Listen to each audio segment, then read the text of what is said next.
भाग 3। निश्चित रूप से मानसिक, भावनात्मक और भौतिक सुख सुविधा के संदर्भ में इससे बड़ी उपलब्धि और क्या हो सकती है। अधिकांश वैज्ञानिक, कलाकार, कवि व साहित्यकार, गायक, लेखक एवं आविष्कारकों ने चेतन और अवचेतन मन के बारे में बहुत ही गहन समझदारी पाई जाती है। एक समय था जब प्रसिद्ध गायक कैरूसो को मंच पर जाने से डर लगता था। पहली बार जब वो मंच पे गए तो उनका गला डर से अवरुद्ध हो गया, उनका चेहरा पसीने से तरबतर हो गया और उसी स्थिति में उन्हें मंच से उतर जाना पड़ा।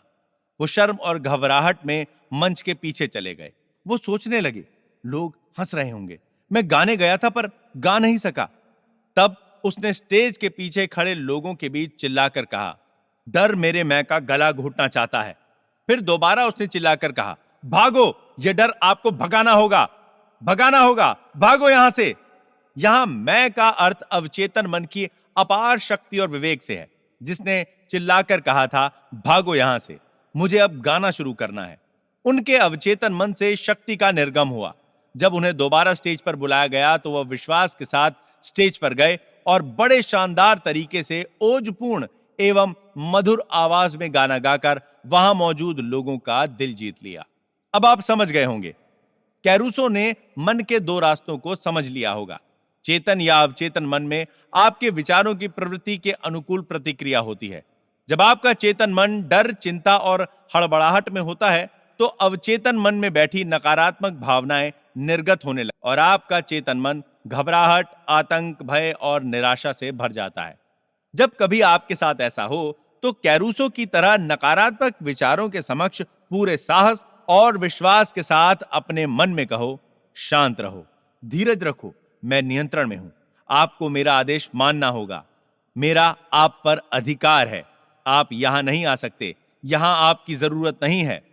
यह बड़ा अजूबा और रोचक होगा जब आप खुद अपने को कहते हुए देखेंगे कि किस विश्वास और संयम से आप नकारात्मक विचारों को भगाकर मन को फिर से शांत, मधुर और सौहार्दपूर्ण बनाते हैं। अवचेतन मन चेतन मन का विषय है और इसीलिए इसे अवचेतन या विषय मूलक कहते हैं। प्रमुख भेद और संचालन की प्रक्रिया। नीचे दिए गए उदाहरण से आप इसके प्रमुख भेदों को समझ जाएंगे। चेतन मन जहाज के कप्तान या उसके नेविगेटर की तरह होता है।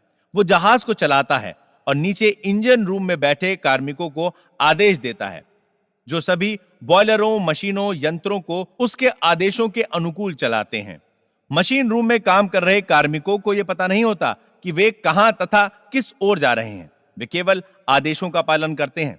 कप्तान अपने कंपस और अन्य यंत्र के आधार पर यदि गलत या अधूरा आदेश देता है तो वे पहाड़ से टकरा सकते हैं, क्योंकि उनका काम आदेश पर काम करना है। कार्मिक जन कप्तान से सवाल नहीं कर सकते, वे केवल आदेश का पालन करते हैं। कप्तान जहाज का बादशाह है, उसके आदेशों का पालन होता है। ठीक इसी तरह आपका चेतन मन कप्तान है, आपके जहाज का नेविगेटर है, जिसका रूप आपका शरीर है, आपके आसपास का वातावरण है और आपके अपने मामले हैं। आपका अवचेतन मन आपका आदेश लेता है, जिन पर आपका चेतन मन विश्वास करता है और सही मानकर स्वीकार कर लेता है। जब आप ये बार बार कहते हैं, मैं ये नहीं कर सकता, मेरे बस में नहीं है, तब आपका अवचेतन मन आपके शब्दों को स्वीकार कर लेता है और ऐसी स्थिति पैदा कर देगा कि आप अपनी चाहत की वस्तु या आप जो चाहते हैं वो काम नहीं कर पाएंगे। जब आप ये कहते रहोगे, मैं ये कार नहीं खरीद सकता, यूरोप की यात्रा नहीं कर सकता, ये घर नहीं खरीद सकता, ये सूट, ये पतलून नहीं खरीद सकता, तब तक ये जान लो कि आपका अवचेतन मन आपके नकारात्मक आदेशों का पालन करता रहेगा और जीवन भर आप अभावों में जीते रहेंगे। पिछले वर्ष क्रिसमस से पूर्व यूनिवर्सिटी की एक सुंदर छात्रा ने एक स्टोर विंडो में एक कीमती सफारी बैग देखा था। वो अपने घर न्यूयॉर्क जाने वाली थी। वो कहने वाली ही थी कि मैं ये बैग नहीं खरीद सकती। तभी उसे मेरा लेक्चर याद आया, जिसमें उसने सुना था, कभी नकारात्मक वाक्य अधूरा मत छोड़ो, फौरन उसे उलट दो और देखोगे कि आपके जीवन में क्या जादू होता है। उसने कहा, यह बैग मेरा है, यह बिक रहा है, मैं मन में इसे स्वीकार करती हूं और मेरा अवचेतन मन देखेगा कि यह मुझे मिलता है। उसी शाम क्रिसमस से पूर्व की संध्या में उसके मंगेतर ने ठीक वैसा ही बैग उपहार में दे दिया जिसे उसने सुबह 10 बजे अपनी मन की आंखों से देखा था। उसने अपने मन को आशापूर्ण भावनाओं से भर दिया और उसे भीतर के मन को सौंप दिया। जो काम को पूरा करने में सिद्धहस्त है। उस युवती ने, जो साउथ कैलिफोर्निया यूनिवर्सिटी की छात्रा है, मुझे बताया, मेरे पास उस बैग को खरीदने के लिए पैसे नहीं थे, लेकिन अब मुझे पता चल गया कि पैसा और वो सब कहां है जिसकी मुझे जरूरत है, और वो अनंत भंडार में है जो मेरे पास है। दूसरा उदाहरण यह है, जब आप कहते हैं कि मुझे मशरूम पसंद नहीं है, और वो अवसर आता है जब आपको सलाद या सॉसेज में परोसा जाता है और आपका पेट गड़बड़ हो जाएगा क्योंकि आपका अवचेतन मन आपसे कहता है, गुरु को मशरूम पसंद नहीं है। यह आपके चेतन मन और अवचेतन मन में काम करने के तरीकों में अंतर का एक दिलचस्प उदाहरण है। एक महिला कहती है, मैं रात में कॉफी पी लेती हूं तो मेरी नींद रात में 3 बजे खुल जाती है।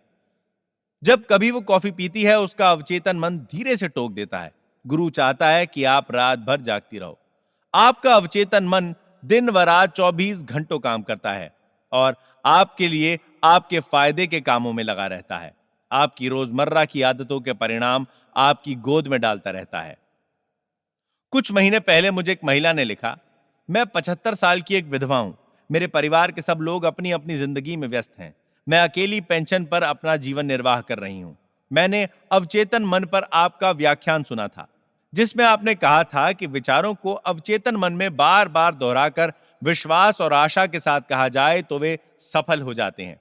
मैंने अक्सर आशापूर्ण भाव से दोहराना शुरू किया, कोई मुझे चाहता है। मैं एक दयालु, प्यार करने वाली आध्यात्मिक व्यक्ति से शादी करके सुखी और सुरक्षित जीवन व्यतीत कर रही हूं।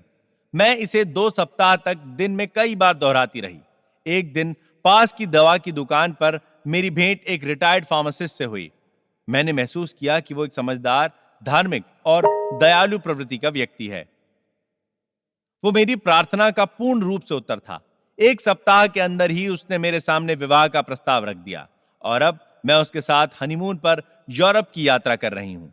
अब मैं जान चुकी हूं कि मेरे अवचेतन मन के विवेक ने हम दोनों को एक दैवी शक्ति के जरिए मिला दिया है। उस महिला को पहली बार यह पता चला कि खजाना उसी के पास है। उसकी प्रार्थना उसके हृदय से निकली थी और उसका निर्णय अवचेतन मन के रसाकर्षण में डूब गया, जो रचनात्मक माध्यम है। जैसे ही वो अपनी चाहत को मूर्तिमान करने में सफल हुई, उसके अवचेतन मन ने आकर्षण के सिद्धांत पर उत्तर खोज निकाला। निर्णय करो कि आप जिन बातों को सोचते हो वे सच्ची हैं, निष्कपट हैं, न्यायपूर्ण हैं, पवित्र हैं, सुंदर हैं, अच्छी मानी जाती हैं। यदि कोई सद्गुण है और यदि कहीं प्रशंसा है तो उन्हीं बातों को सोचें। खजाना आपके भीतर है। अपनी हार्दिक इच्छाओं की पूर्ति के लिए अपने भीतर झांक कर देखें। सभी युगों में महापुरुषों का विलक्षण रहस्य यही था कि वे अवचेतन मन की शक्तियों से संपर्क करके उसका उपयोग करने में दक्ष थे। आप भी चाहकर ऐसा कर सकते हैं। आपके अवचेतन के पास आपकी सभी समस्याओं का समाधान है। यदि आप अपने अवचेतन मन से सोने से पहले कहते हैं, मुझे 6 बजे उठना है, वो आपको समय पर उठा देगा। आपका अवचेतन मन आपके शरीर का निर्माता है। रोज रात को स्वस्थ और प्रसन्न विचारों के साथ सोने जाएं। आपका अवचेतन मन आपके वफादार नौकर की तरह आपके आदेश का पालन करेगा।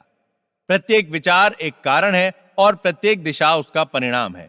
यदि आप पुस्तक लिखना चाहते हैं, नाटक या कहानी लिखना चाहते हैं, अपने दर्शकों के सामने प्रभावपूर्ण भाषण देना चाहते हैं, तो अवचेतन मन को बड़े प्रेम व माधुर्य से बताओ और वो आपके लिए अनुकूल काम करेगा।